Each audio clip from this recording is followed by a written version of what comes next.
도민 여러분의 입장에서 차별화된 주제와 새로운 시각으로 전달하는 이야기, 뉴스토리, 뉴스토리, 뉴스토리, 뉴스토리.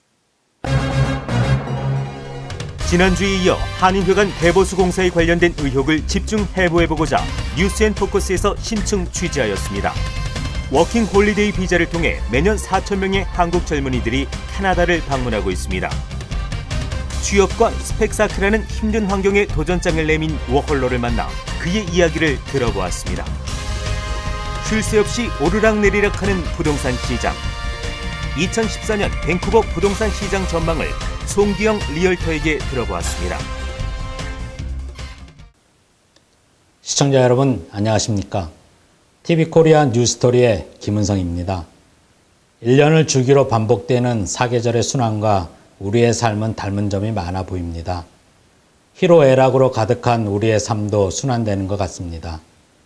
지난주 방송된 한인회 관련 소식으로 어떤 분에게는 괴로움이, 어떤 분에게는 시원함이 있었을 텐데요. 뉴스앤포커스에서 한인회 개보수 공사 관련해서 좀 더 취재했습니다. 너나 할 것 없이 믿지 못하겠다 한인회에서 하는 것은 그런 감정들을 많이 가지고 있는 부분들을 어떻게 하면 해소시키면서 한인회에서 하겠다 하는 부분은 이제는 믿어도 되겠구나 하는 그 신뢰감을 줄 수 있느냐, 그런 방향으로 저는 지금 노력을 하고 있고, 지난주 보도해드렸던 한인회관 개보수 공사에 대해 제작진에서 5가지 의혹을 제기했었는데요. 그동안 특별 취재팀에서 한인회관 개보수 공사와 관련 의혹을 직접 취재해온 이양백 기자와 이 내용에 대해 한 단계 더 들어가 보겠습니다. 이양백 기자, 안녕하세요. 안녕하세요. 이양백 기자, 우선 지난주 제기했던 의혹에 대해 다시 한번 짚어주시겠습니까? 네, 화면 보면서 설명드리도록 하겠습니다. 저희가 지난주 방송에서 5가지 의혹을 제기했었습니다. 일단 첫 번째로 매칭 펀드에 사용된 11만 5천 불과 모금액 13만 1,600불의 차액이 어디에 사용되었느냐 하는 점이 내용 중 하나였습니다. 다음으로 한인회관 개보수공사 후원자 명단에 누락된 사람들이 있다는 제보가 있었고요. 명단이 수정되었다면 그 공개를 미루는 이유, 완공식을 서둘러 진행한 이유에 대한 의혹이 있었습니다. 네 번째로 꽃신 공연을 통해서 한인회관 개보수공사 후원금이 마련이 되었는지 이에 대한 문제가 제기되었습니다. 마지막으로 감사위원회는 없었고 그나마 있던 추진위원회마저 중간에 해체되었다고 하는데 그 이유에 대한 의혹이 있었습니다. 그럼 우선 지난주에 의혹을 제기했던 것 중에 꽃신 공연에 대해서 더 취재하기로 했었는데요. 이 부분 취재가 이루어졌습니까? 네, 그 부분에 대해서 추가적으로 취재를 해보았습니다. 저희 특별 취재팀은 울산시 측에 연락해 시립무용단장과 전화통화를 시도했습니다.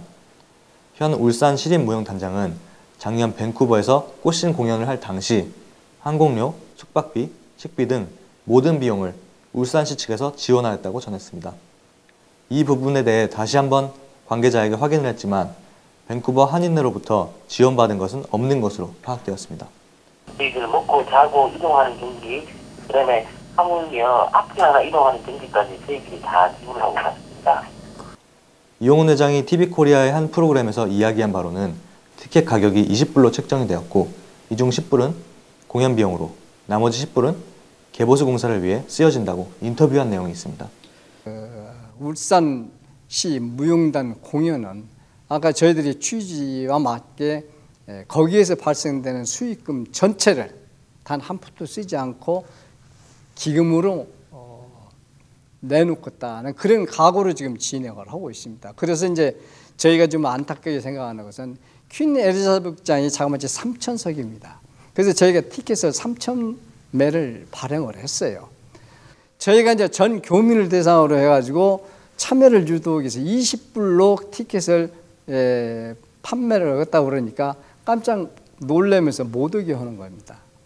자기의 극장 위상이 떨어진다고. 그래서 사정을 했어요. 이것은 우리가 판매를 위해서, 장사를 하기 위한 공연이 아니고 전 교민이 화합하는 장소로 만들기 위해서 하는데 20불이라는 것은 어디에 뭐 20불 받아가지고 뭐 한다기보다 우리가 지금 추진하고 있는 조그마한 사업이 있는데 그 사업에 보탬이 될 수 있게끔 하기 위해서 이런 것인가 이해를 좀 해달라고 간신히 승낙을 받아가지고 20불짜리 티켓을 만들었던 겁니다. 솔직히 10불은 공연장을 나가는 거고 10불이 이제 도네이션으로 들어오는 것이잖아요. 그러면 너나 없이 이제 다 이제 호응을 해주실 것이다라고 믿고 있었는데. 그럼 울산시 측에서는 밴쿠버 한인회로부터 공연에 관한 경비를 지원받은 사실이 전혀 없었다고 말씀하셨는데요. 한인회 측에 이 부분에 대한 확인을 하셨습니까? 네, 좀 더 자세한 사실을 듣고 이 부분을 확인하기 위해 지난 3월 5일 이용은 한인회장과 전화 인터뷰를 시도하였지만 3월 말에 발표하겠다는 답변만 할 뿐 그 외 다른 인터뷰는 거절하였습니다. 그럼 한 가지 더 짚어보고 가겠습니다.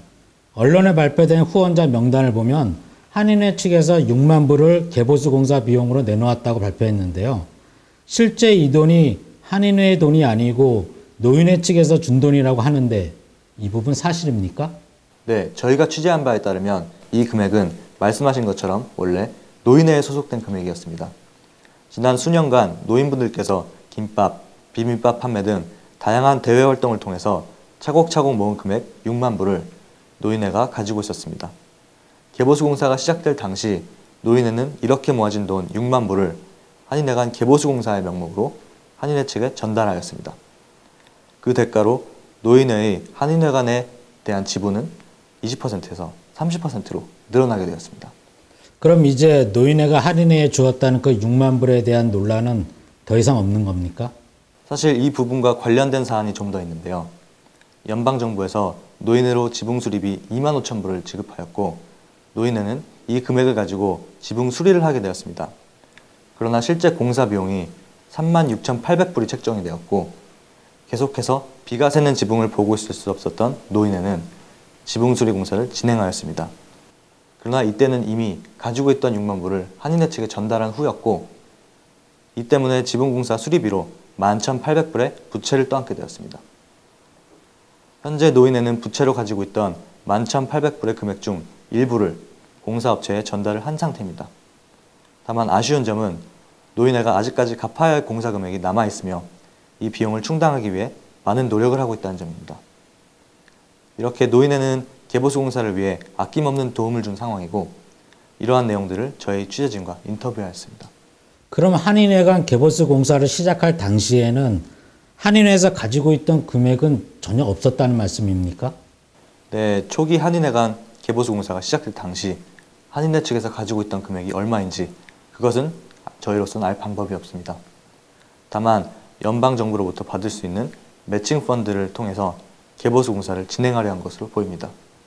그렇다면 한인회에서 이전에 언론을 통해 발표한 모금액 중에 6만 불을 한인회가 기존에 가지고 있던 금액이라고 밝혔었는데요.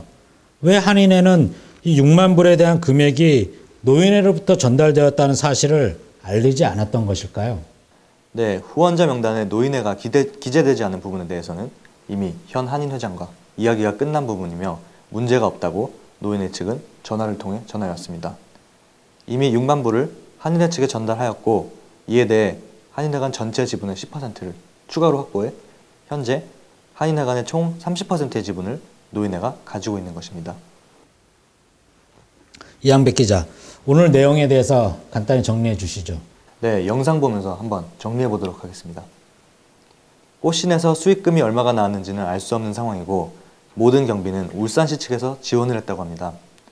그리고 노인회 측에서 한인회로 6만 불을 개보수 공사 비용을 넘기는 대가로 10%의 지분을 추가로 지급받았다는 점, 한인회 측에서는 자료 공개를 3월 말로 정하고 여러 가지 의혹에 대한 대답을 피하고 있다는 점 정도가 오늘 방송의 핵심이 되겠네요. 이양백 기자, 이번 취재를 통해 무엇을 느꼈는지 한 말씀 부탁드리겠습니다. 네, 계속해서 말씀드리지만 이번 취재의 핵심은 한인회 간 개보수 공사의 투명성에 있습니다. 투명하지 못한 비용 처리에서 불거진 이번 의혹은 완공식을 이미 치른 개보수 공사의 가장 아쉬운 부분으로 남습니다. 거기에 수년에 걸쳐 어렵게 모은 노인회의 6만 불, 그리고 빚을 져가며 노인회가 자체적으로 진행한 지붕 보수 공사를 생각하면 한인회의 이번 입장은 이해하기 어렵다는 것이 저희 특별 취재팀의 생각입니다. 현재 이용은 한인회장은 취재진의 인터뷰 요청을 단호하게 거절한 상태이며 3월 말까지 모든 것을 언론에 공개하겠다고 입장을 고수하고 있습니다. 교민들이 한인회의 일에 관심을 갖고 동참하는 기틀을 마련하는 데에는 우선 한인회의 투명성이 확보돼 신뢰를 회복해야 한다고 생각되어집니다. TV코리아 한 프로그램에서 이용훈 한인회장은 한인회관 개보수 공사와 관련하여 한 점의 의혹도 없이 투명하게 진행하겠다고 인터뷰를 했었는데요. 현재까지 취재팀이 조사한 바로는 한인회관 개보수 공사의 완공식을 이미 거행했고 1차 후원자 명단을 공개한 상태에서 여러 가지 의혹을 해소하기 위해서 저희가 드렸던 질문에 대해 이용훈 한인회장이 답변을 미루고 있는 이유가 궁금할 따름입니다. 이것이 또다시 교민들이 한인회를 바라보는 시각에 악영향을 미치지 않을까 우려됩니다. 지금까지 이양백 기자와 함께했습니다. 그래서 앞으로는 절대 한인 사이에 큰 잡음이 없게끔 저는 제가 희생을 해서라도 할 겁니다. 매년 수천 명의 한국 젊은이들이 워킹 홀리데이 비자를 통해 캐나다를 방문하고 있는데요. 지난주에 이어 현지 체험이라는 본래의 취지에 맞게 자신의 삶을 개척하고 있는 한 젊은이의 이야기를 들어보았습니다. 한국을 대표하는 입장으로서 일을 해보고 싶다는 생각에 그러면은 아무래도 이제 영어라는 이제 세계 공용어가 가장 기본이 돼야 되잖아요.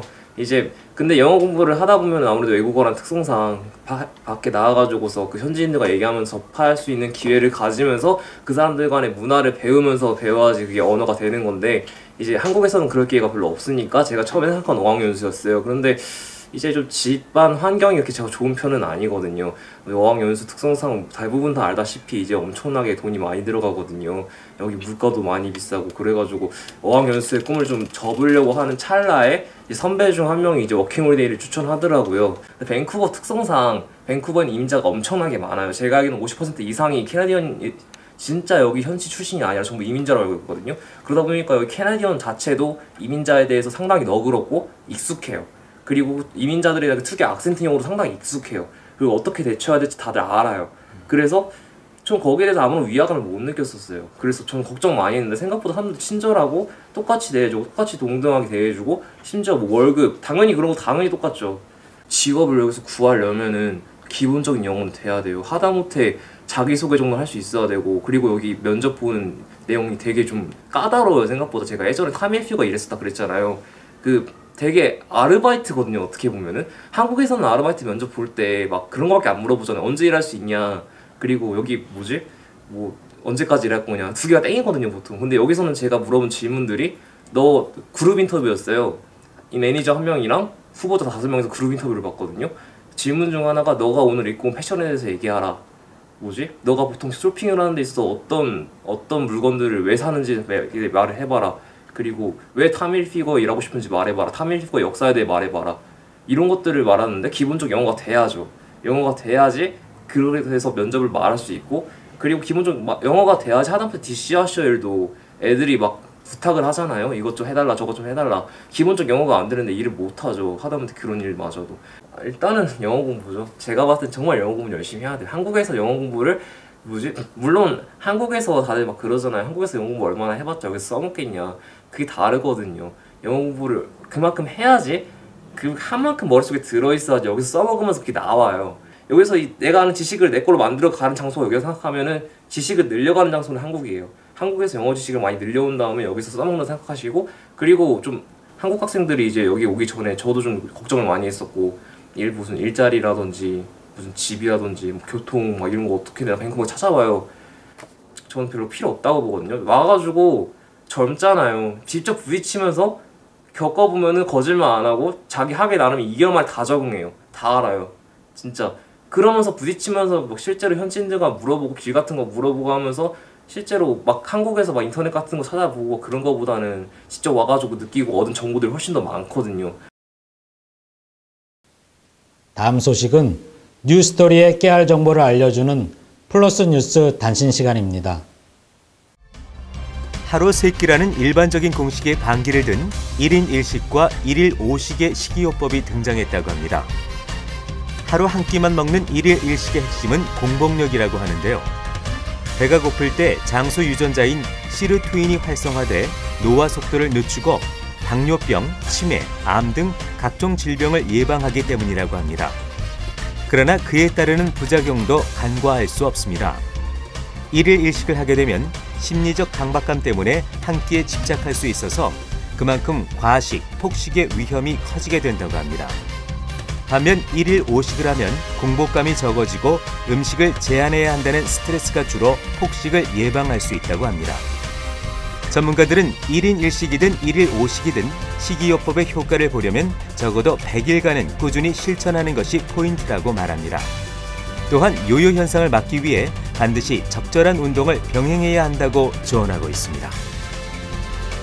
연방정부는 통제 관리의 대상이 아닌 의료형 마리화나의 재배가 당국이 애초 목표했던 양을 크게 벗어나고 있다고 전했습니다. 원래 의료형 마리화나의 재배는 이를 필요로 하는 환자들에게 제공하려는 목적에서 행해지는 것인데 이를 불법적으로 이용하려는 교묘한 수법들이 늘어나고 있기 때문입니다. 이 재배 프로그램의 수정을 옹호하는 법안에서는 가정에서 마리화나를 재배하는 것이 곰팡이균, 화재, 유독성의 화학약품, 범죄자들의 침입 등을 야기할 수 있는 위협적인 행동이라고 말합니다. 또한 등록된 마리화나 재배자만 40만 명에 육박하고 있는 추세이기 때문에 만약 비등록 재배자까지 합하면 캐나다 보건관리국에서 이를 관리하기가 거의 불가능한 상황이라는 것입니다. 따라서 이 프로그램은 오는 4월 1일부로 폐지될 예정이며 이제 통증 완화 등의 개인적 치료 목적으로 마리화나를 재배할 수 없게 된다고 합니다. 그러나 BC주 일부 사람들은 벌써 캐나다 연방법원에 계속적인 마리화나 재배를 허가해달라고 요청하고 있습니다. 콘도미니엄의 판매량은 좀 뒤떨어지는 반면 인기지역 단독주택의 매매 활동이 밴쿠버 부동산 시장의 회복 추세를 이끌고 있다고 지역 최대 부동산위원회가 전했습니다. 올 2월에 광역 밴쿠버와 프레이저 밸리 부동산 판매량은 지난해 같은 달에 비해 강력한 상승세를 보이고 있으며 이것은 지난 10년 동안의 평균 판매량에 근접하고 있다고 밝혔습니다. 일반적으로 1년 중 2월에 부동산을 구매하려는 구매자의 수가 증가한다고 밴쿠버 부동산위원회 회장인 산드라 와이언트는 말했습니다. 위원회의 조사에 의하면 2월의 밴쿠버 주택 매매 건수는 2,530건에 달했고 이는 작년 2월에 비해 41%나 증가한 수치입니다. 부동산 시세 또한 지난해에 비해 평균적으로 3.2%가 올랐다고 합니다. 새 주택공사가 이어지면서 새 집을 사고 싶어하는 사람들이 몰리고 이런 현상이 기존의 부동산 매매에도 영향을 미친 것으로 생각된다고 위원회 회장인 레이 워저는 말했습니다.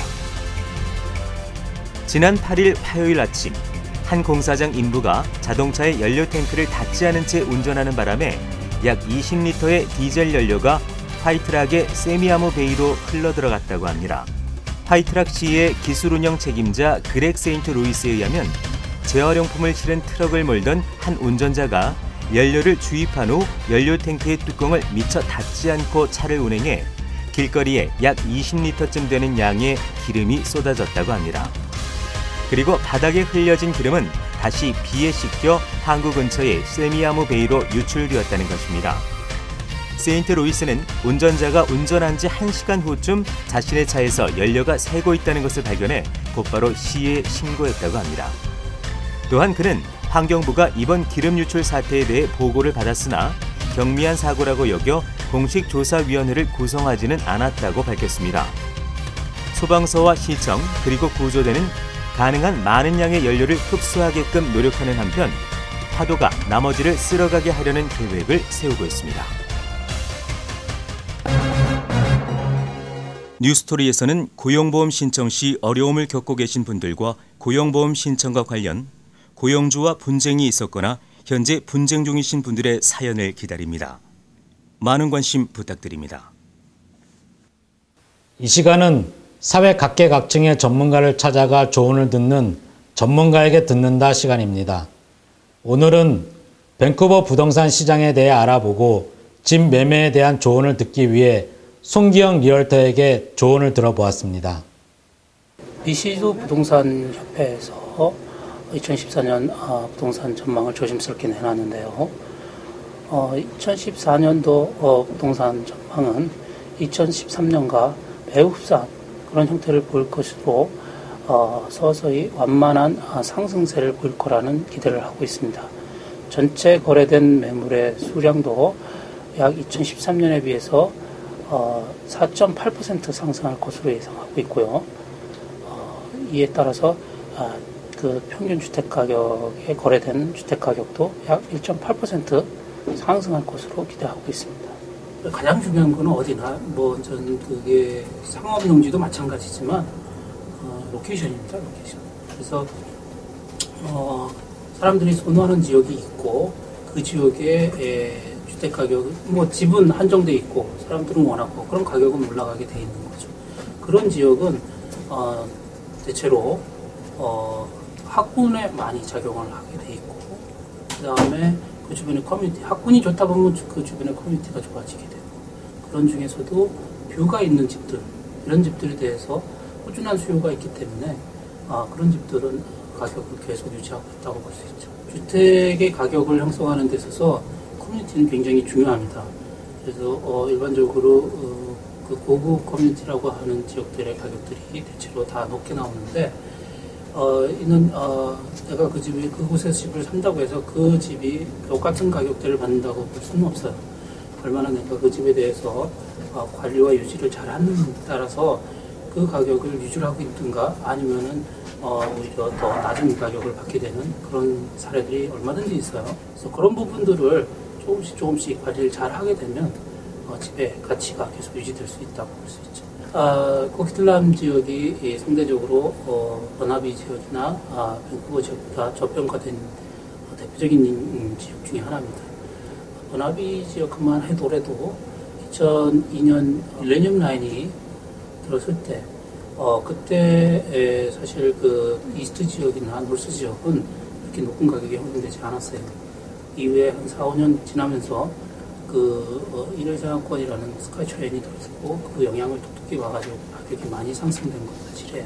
그런 걸로 봤을 때 아직까지도 코키틀람 지역 하면은 밴쿠버나 버나비에서 볼 때 상당히 외곽으로 생각하고 있고 심지어 코키틀람 시티홀이 있는 그 센터 지역은 아주 먼 분들이로 생각하고 있는 게 사실이에요. 2016년 이후에 스카이트레인이 그 에버그린 라인이 다 완공이 돼가지고 실제로 그 사람들이 그 왕래를 하게 된다면 예전에 그 버나비가 겪어왔던 그런 그 부동산 가격을 코키틀람도 그대로 누리지 않을까 생각하고 있습니다. 이스트 밴쿠버에 살고 있는 조주현 씨로부터 온 사연입니다. 비 오는 날 혼자 출퇴근하기 심심했는데 제 마음을 아는지 출근길 저를 태우러 온 형석 씨에게 고마움을 저 대신 전달해 주세요 라고 사연을 보내주셨습니다. 이거 보통 사연이 아닌데요. 과연 두 분의 관계는 어떻게 진행될까요? 다음엔 형석 씨 사연 보내주세요. 여러분, 깨와 소금을 섞으면 깨소금입니다. 그렇다면 깨와 설탕을 섞으면 무엇일까요? 바로 깨달음이라고 하네요. 지난주 깨소금같이 고소한 한 주였다면 이번 주는 여러 경험 속에 아름다운 깨달음을 얻는 한 주가 되시길 바랍니다. 저희가 준비한 소식은 여기까지입니다. 내일도 TV코리아 뉴스토리는 교민 여러분의 소리를 담기 위해 열심히 뛰겠습니다. 희망을 품은 내일이 곧 올 것을 믿습니다. 여러분 고맙습니다.